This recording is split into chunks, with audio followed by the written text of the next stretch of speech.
and welcome to Local Focus. I'm Sebastian Noel. My guest this week will be David Cormier. Pretty amazing finish to his career in New Mexico. The run you made through the basketball tournament, plus of course we'll talk about the gridiron. Thanks for coming by. Thanks, sir. Appreciate it. First of all, man, they don't have weights, I guess, at Air Force? How much muscle have you put on since the last time I saw you? So I gained 15 pounds at first, and then I didn't like it because I was about 230. I didn't like that weight, so I dropped down right now I'm about 220, and I like a lot more. I've gained muscle, but I'm also a lot stronger, a little bit faster. And I mean, because in high school I was probably 205, 210 at my heaviest. Well, I remember the last time you came back to town, you weren't wearing a shirt much, so you were showing off the new muscles. I remember that well. What's been the work that you've had to put in? I mean, it's a lot really, because in high school you're used to lifting around, and you lift a lot of weight, and not that many people around you are lifting the same weight. But once I got to the prep school, we're all the same age with the prep school, but there's some really strong guys there that are really moving the weight. So I mean, that makes you push yourself, because I'm looking around and I'm like, okay, why do I have this on? And they have 245s on and I have one. So you really start pushing yourself, because that's what a lot of us do out there. We compete with each other. I mean, a lot of it's just competition. We'll turn the smallest things into competition. So I mean, I'd look around and I'm like, all right, he has that on, I'm gonna put that on too, because I mean, yeah, I put up a lot of weight, but I mean, I look around to the linebackers and they have a lot of weight too. So I just decided to follow what they do. I mean, in the end, that kind of helped me really. So let's go back to kind of where it all began, and that's here in New Mexico. Tell us about your childhood growing up. Well, when I was little, I didn't have an athletic family at all. They were just interested in different things, and my mom was a single mother. My dad wasn't really around. He was doing his thing and whatnot. My mom, I mean, she'd do anything for me, really. So as I was growing up, I mean, she worked a lot. I'd do my thing. I was in karate for a couple years. I think 2-3 years I was in karate. And that was up until probably 5th grade. And then in 5th grade, my mom's like, well, because a lot of my friends were playing football and basketball and baseball, and I was really interested in it. I was clumsy. I was really clumsy. I find that hard to believe. Tall. I'd ask any one of my younger friends, they'll tell you I was really clumsy when I was little. So I got put into football, and I didn't play Yaffle until 6th grade. I played NYS. I didn't play Yaffle until 7th grade, so I played NYS for a couple of years, which is kind of a smaller little league here. And I played football for that, and then I started playing basketball. I don't remember, YMCA or something like that, some type of small basketball. And I was probably one of the worst basketball players. I mean, I have friends that didn't even play in high school, and they were so much better than me, easily. And it's funny to watch, because my mom talks about it. She's like, yeah, I couldn't dribble with my left hand. I mean, I'd throw a layup over the backboard. I'd be looking down, and I'd go to shoot, and I'm behind the backboard. So it was funny. Did you get any of that on film? That's the footage you should have brought in. I'm glad I don't have it on film. I really am, yeah.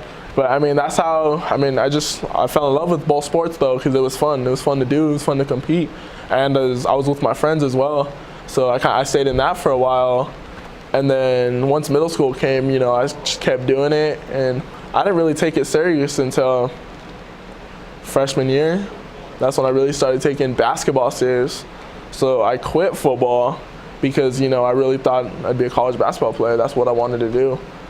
And then as the freshman basketball year went on, I mean, I kind of stepped away, and I was like, okay, maybe I do want to try other things. So then I went out for football, and I loved it. Kept playing football, and that's how my childhood was, because, my mom didn't really know much about sports. She'd put me in anything I wanted to, and I really wanted to play baseball is what I wanted to do. And I really wish I would have, just because I've always looked at baseball and I thought it looks really fun to play. And I almost did. The only reason I didn't is because I missed the day of signups. Or else who knows, my career could have been a lot different in high school, that. So there's a baseball coach that really screwed up there is what you're telling me, right? Yeah. Couldn't bend that rule by a day, huh? I mean, I would have tried out in high school too, but you know how track season goes. Right. It's all throughout baseball season. So, that's the one thing that I wish I really would have done. So a couple of weeks ago, we had Jordan Burden here, and he talked about the importance of having both parents push him to athletic excellence. And you just talked about your mom being in the picture and kind of working as both. Mm-hmm. how important was she to pushing you through? I mean, she was great, really, because I'd come home from a bad day at practice, and she wouldn't baby me. I couldn't sit there and just be like, oh, coach hates me. Coach doesn't want to do this, that. I can't do this. Because she didn't understand, but she also she wasn't trying to hear that.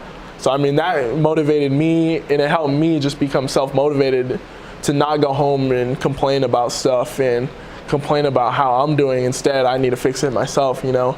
It was big not having my dad there. He wasn't there to really teach me things like that. So a lot of the stuff that I've done is kind of self-driven.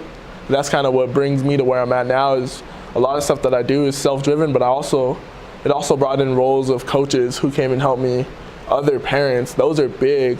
A lot of people, like I had a lot of coaches that have done a lot for me, taking out a lot of their time and me texting them, hey, can you open up the gym? Can you come throw to me? This and that. And every time, yeah, I got you. Yeah, I'll do this for you. Yeah, that. Sending me to, hey, can I work for you? Can you do this? And can I help you with this? And so I can go out of town for a basketball tournament. A lot of people helped me with that because my mom did everything that she could, and I'm very, very glad and thankful for that. I mean, I love her with everything, and I appreciate it because without her, I wouldn't be here. But I wouldn't be here without, my father not being here brought in, like I said, all these other people in my life that I'm very thankful for, and then I still appreciate to this day that I can still fall back on for advice or for help if I need it. So, it sucked not having the full support system, but I think I got more out of it than if I would have had someone who wasn't really all in. So yeah, it was a little bit different, but it helped me become self-driven, really, and that's the biggest thing that I could take out of it. Is I do a lot of stuff for myself and for my family. I don't really need motivation from other things, other outside things. It all comes from inside me.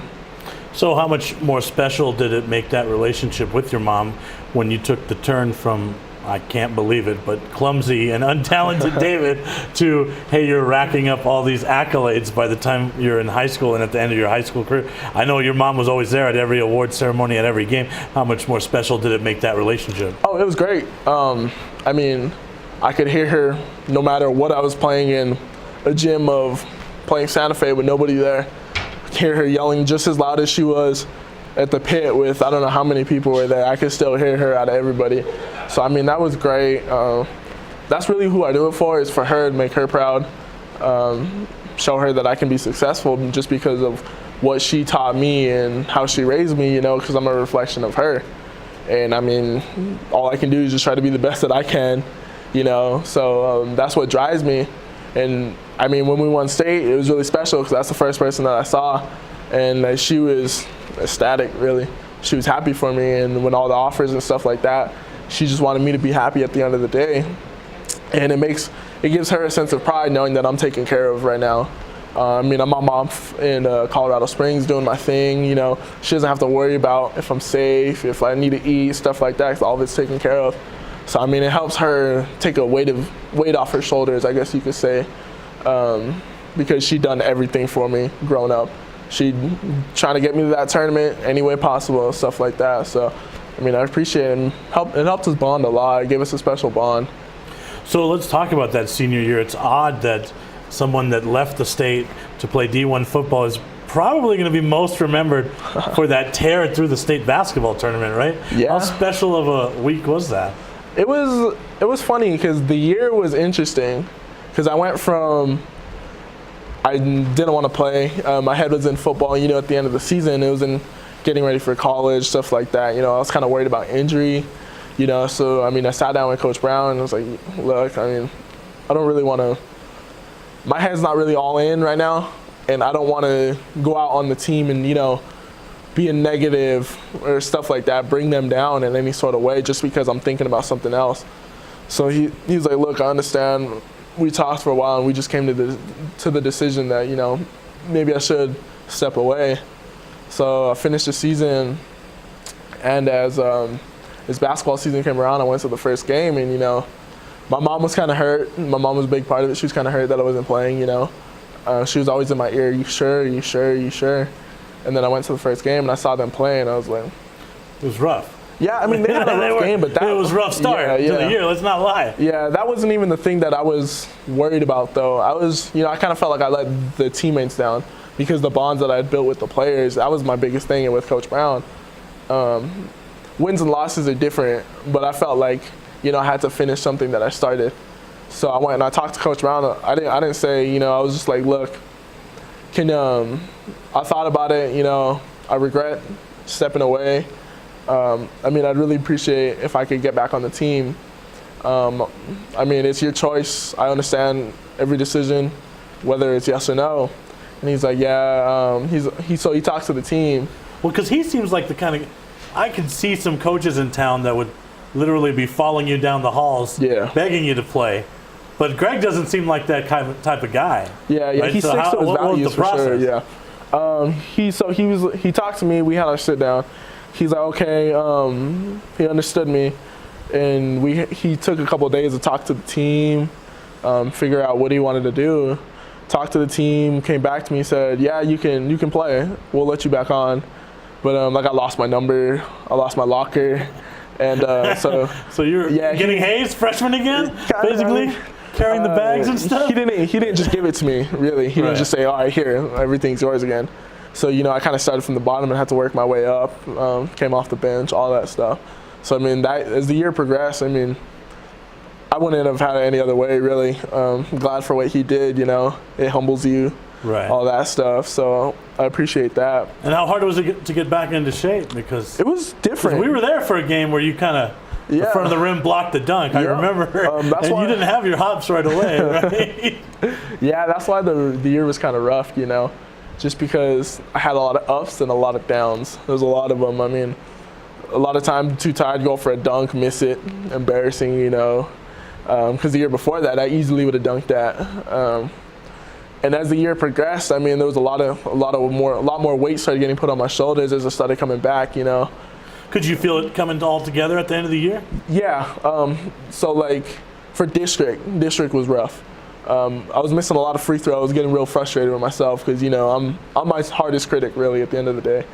I'm the one that really pushes myself along with a lot of other people, but I was really on myself about free throws and stuff like that, just little things that really could have in district helped us put us over the top, and I was starting to question what's going on, blah blah blah, stuff like that. And Coach Brown would keep me in the gym, just come on, just keep shooting.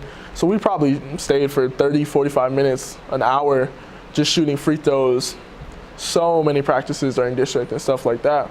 And once the tournament came around, all I could really do is just trust all the work that I've done throughout high school and that senior year, because once I came back, I really put my head back into basketball. I just figured out, because every time I do something, I don't want to be average at it. I like it. It kind of bugs me, so that's kind of what pushes me too. Is when I'm doing something, I want to be better than most, really, at the end of the day. And some people can say it's cocky, but at the end of the day, it's just being competitive, really. So yeah, once the tournament came around, I kind of just relied on all that work we put in.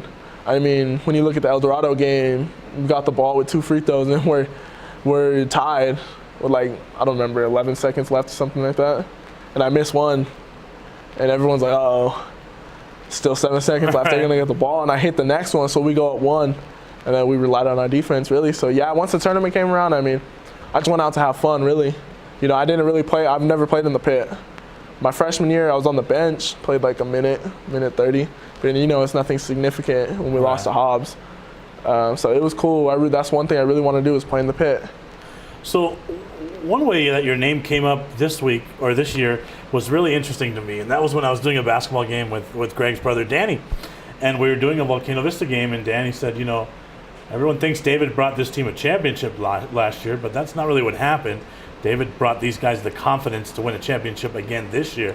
Obviously, they didn't go on to do that, but I thought Danny's take on that was really interesting, and he thought your biggest impact on the team was not the championship, but their confidence going forward after you graduated. Special of a compliment is that? Oh, it means a lot, because that's what I really wanted to do at the end of the day. A lot of people say, oh, you did this and that, and they couldn't, you're the one that won the championship. And it's cool to hear that, but it kind of bugs me, because there was a lot of great players on last year's team and this year's team. And I knew at the end of the day that they were going to be good. Even after we won, after we left, I knew they were going to be good. Just because there was a culture that Coach Brown had created that was around them, just hard work, having confidence, relying on the work that you put in. And those kids, they really, Jelante, Dre, Ben, those 3 sophomores, Cesar, all of them, and then the seniors this year, Jarrell, Josh, they believed it. They believed that if you really put in the work, you can play with the confidence to rely on that. And, you put the money in the bank, and when you need it, and you can pull it out, it's there. So they really did that, and that's, the culture is really what does it. And hopefully they carry that on because, with that, you're unstoppable, really. So, yeah, that's a really great comment. It has a lot of value to it. So we've gone from clumsy, unathletic David to state title David. When we come back, college recruiting starts, and we'll talk some campus life at Air Force. You're watching Local Focus.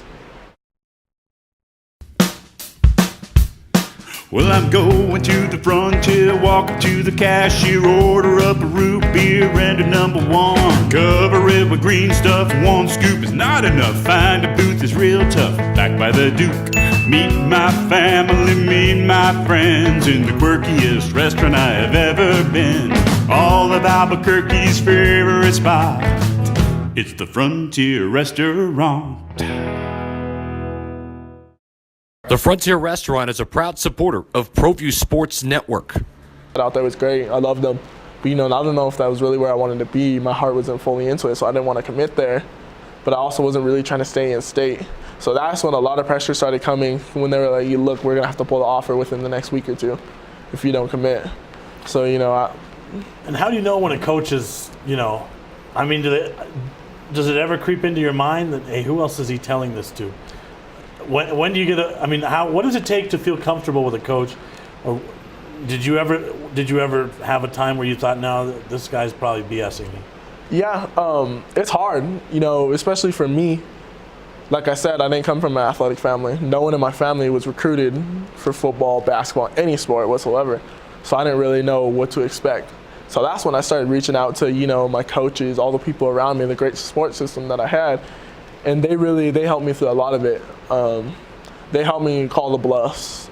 Like Northern Illinois, I talked to a lot of people and I was like, I'm just going to wait. I'm going to wait it out. Worst comes to worst, I stay in state, So I waited it out, and I kind of lost contact with them after a while. But, it became really, really good decision for me, because a lot of these coaches, they say the same thing, nothing bad on them, They have to recruit their players. They need to get who they need to get. But, it took a while for me to determine, who I feel in touch with and who I didn't really connect with and stuff like that. That was a big thing for me. And by the end of the recruiting process, I felt pretty comfortable of who I'd love to be coached by, and, who I kind of stay away from, and, just what schools, what felt right, what didn't feel right, stuff like that. Now, 3 of your choices were service academies, and you had, what I read about you was that, you really wanted to serve, and you wanted to go to a service academy. Where did that come from?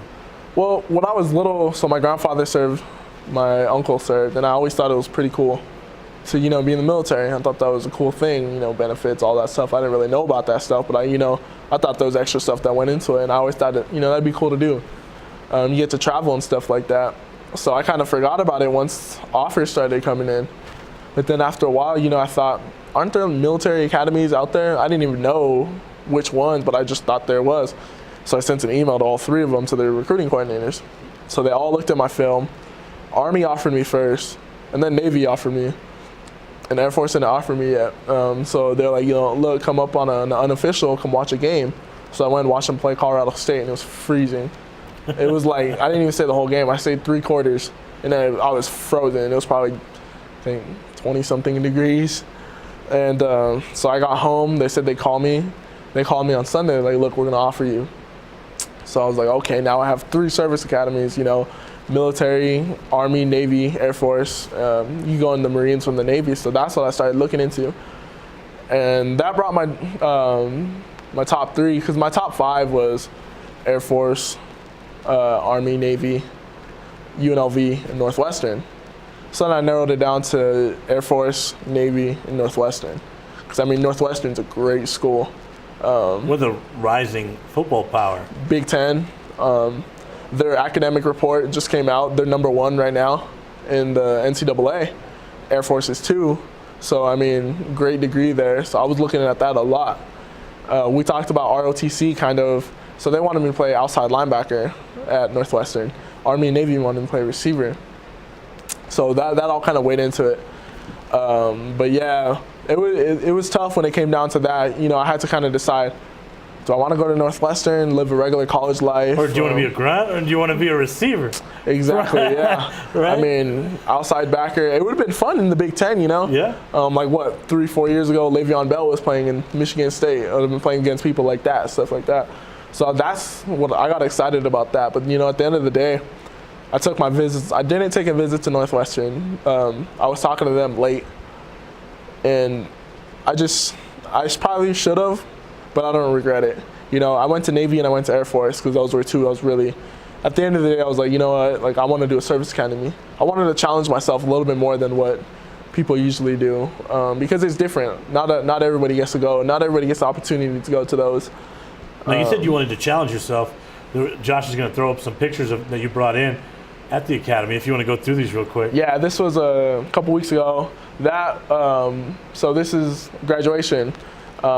We finally figured out if we got our appointment to the academy or not, because of course I went through the prep school, just a year of getting better academically, militarily stuff, and physically. So, which I did in all three, and that's just our final goodbye of the prep school, got my appointment. That's just our last hooray of prep school, and then if you go to the next one, that's just the type of stuff that happens around there. Like that's an astronaut that one of my teachers knew.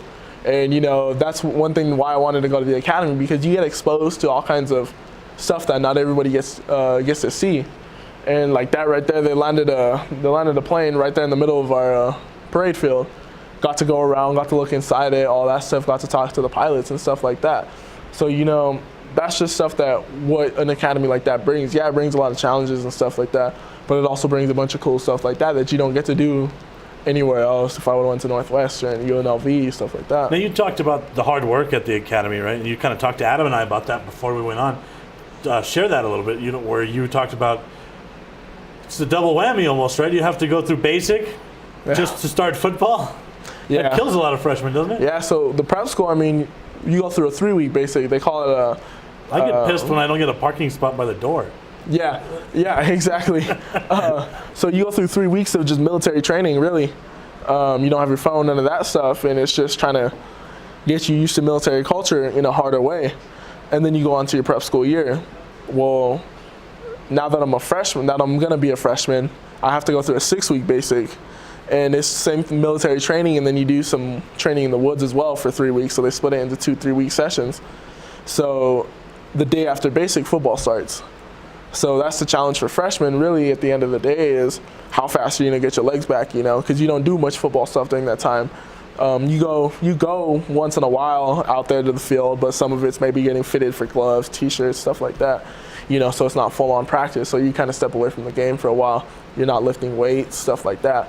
So a big challenge for freshmen is, you know, how long is it going to take you after the season starts, that day after, that you're going to get your legs back, that you're going to get back into the groove, stuff like that, you know. So that's what, I mean, I'm just trying to have a quick turnaround, really. I really believe that if you put in the work, you know, the results are going to come. So, I mean, I'm just going to keep working, keep my head down. Once the time comes, do the same thing I've been doing, work, try to get back to me, you know, and it'll take care of itself from there, really. So there was football at the academy, right? Or at the prep school, you brought us some football pictures as well. So talk about how that kind of worked. Yeah, so we traveled had 6 games. I believe 2 or 3 were away. I don't really remember. But we got to play a bunch of JUCO schools. We played Nimi right there in that game. And it's really good because, you know, most redshirt years, you just practice, you don't play, stuff like that. But we practiced, we traveled, we played JUCO schools, which is still pretty good competition, you know. These kids are same players as us, they're trying to fight for a Division I scholarship, you know. They're trying to get their mindsets right and their game right, so it's good competition. And it was good for me, you know. It eased me into it, got me, helped me realize where I'm at, you know, helped me realize my weaknesses, my strengths, what I need to work on, stuff like that. So I liked it a lot, you know. Of course, I wanted to be playing in Division I football already right away. So it's a humbling experience at the end of the day, just because you're not, a lot of people asking you, oh, are you playing? How's the academy football going, this and that?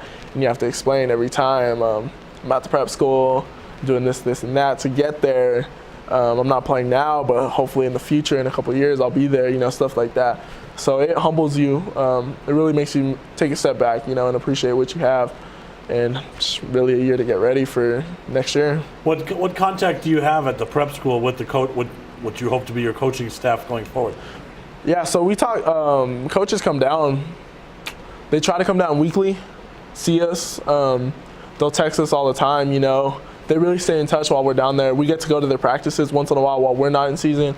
Get to go watch their practices, watch their games. We went to pretty much all the home games, stuff like that. So they do stay in contact with you. You're still under the NCAA recruiting rules. So, you know, there's dead periods, live periods, stuff like that you're under. But, I mean, at the end of the day, like Coach Calhoun, I mean, he's been great to me. That's kind of the reason why I went to Air Force, is just because the relationship that I have with him. I mean, he calls my mom all the time. Coach Stubbs, my receivers coach, he calls my mom all the time. He knows my life more than I tell him, just because he talks to my mom. You know, he's always asking how she's doing, calling her, you know, and that's big. They really do care about family. They really do care about, you know, how you're doing, because they're trying to mold you into a man, because it's bigger than football at the end of the day. And, I mean, I haven't even played for them yet, and the relationship that I have with them is great, you know, and I appreciate it too. So what's the goal on the field going forward now?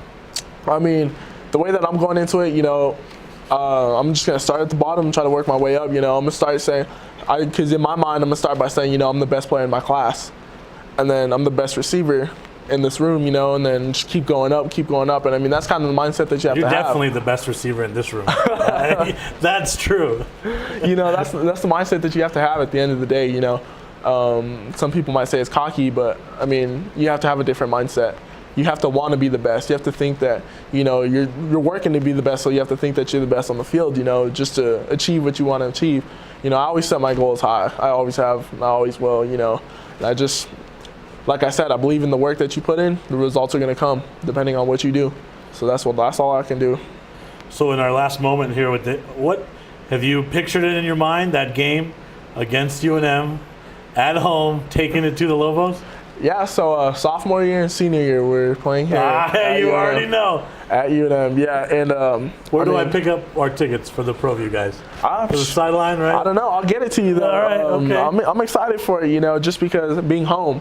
Like when I was little, I used to be like, oh, wow, that'd be really cool to play for UNM, play in UNM Stadium, stuff like that. And then now the position that I'm in, you know, I have the opportunity to, and it's a dream come true, really, just play college football, because not a lot of people get to do that. And although I haven't experienced the full, I don't know how you want to say, the full depth of football like that, but I mean, it's still a dream, you know, and I can't wait. I mean, sometimes you go to bed just thinking about playing under the UNM lights, stuff like that, with your family in the stands, your friends, your high school coaches, all the people that did so much for you, and just showing them that, look, I'm still doing it. I'm still doing it for you guys, stuff like that. So I can't wait. All right, we can't wait either. We're going to be there, man. Thanks so much for coming in. Appreciate it.